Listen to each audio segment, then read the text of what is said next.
प्राचीन काल के प्रसिद्ध गुरुकुल के नाम: असुर गुरुकुल शुक्राचार्य का, देव गुरुकुल वैष्णोदेवी जी का, माहेश्वर गुरुकुल, ब्रह्म गुरुकुल और प्रजापत्य गुरुकुल।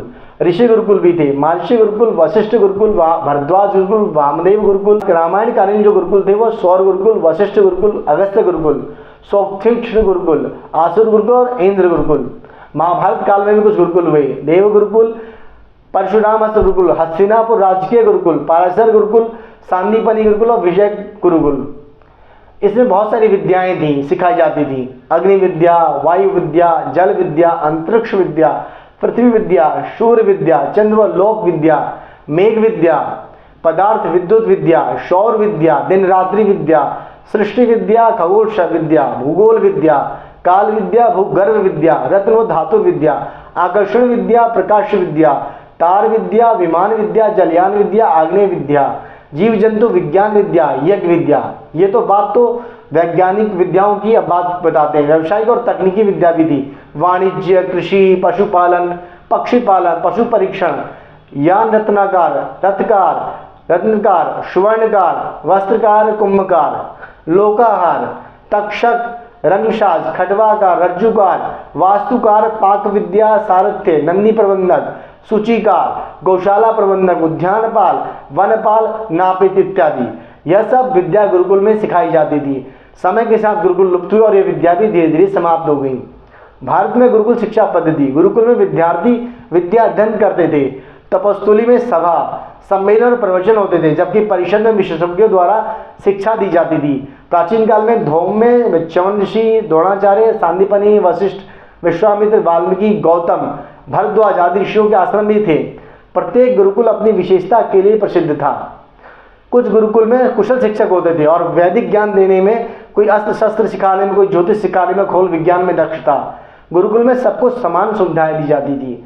गुरुकुल का अर्थ है वह स्थान या क्षेत्र जहां गुरु या कुल यानी परिवार निवास करता है। प्राचीन काल में शिक्षक को ही गुरु या आचार्य मानते थे और वहां शिक्षा ग्रहण करने वाले विद्यार्थियों को उसका परिवार माना जाता था। आचार्य गुरुकुल में शिक्षा देते थे।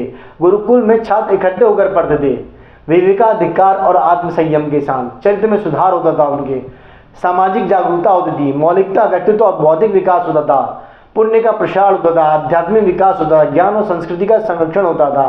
कि सनातनी शिक्षा पद्धति में बालक की शिक्षण प्रक्रिया गर्भाधान से पूर्व ही प्रारंभ हो जाती है, क्योंकि जिसे जन्मजात प्रतिभा कहा जाता है उसका बीजापन उसके गर्भधारण से ही हो जाता है। व्रतों और अनुष्ठानों के द्वारा रज और वीर्य को पुष्ट कर सम्यक संकल्प पूर्वक गर्भाधान संस्कार की तैयारी की जाती है।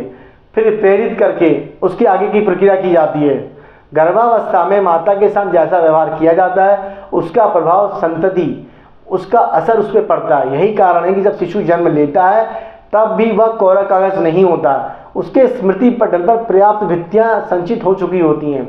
जन्म के पश्चात प्रथम दिवस से शिशु का शिक्षा प्रारंभ हो जाता है। यह शिक्षा उसके माता पिता के द्वारा शुरू होती है। मुंडन संस्कार से पूर्व संतान स्नेह, पारिवारिक आचरण की शिक्षा प्राप्त की जाती है। इस संसार में नीति कथाएं और सुनाई जाती हैं, उनका प्रभाव उसके ऊपर पड़ता है। मुंडन के पश्चात उसे अंक लेखन, लिपि लेखन का अभ्यास करा जाता है।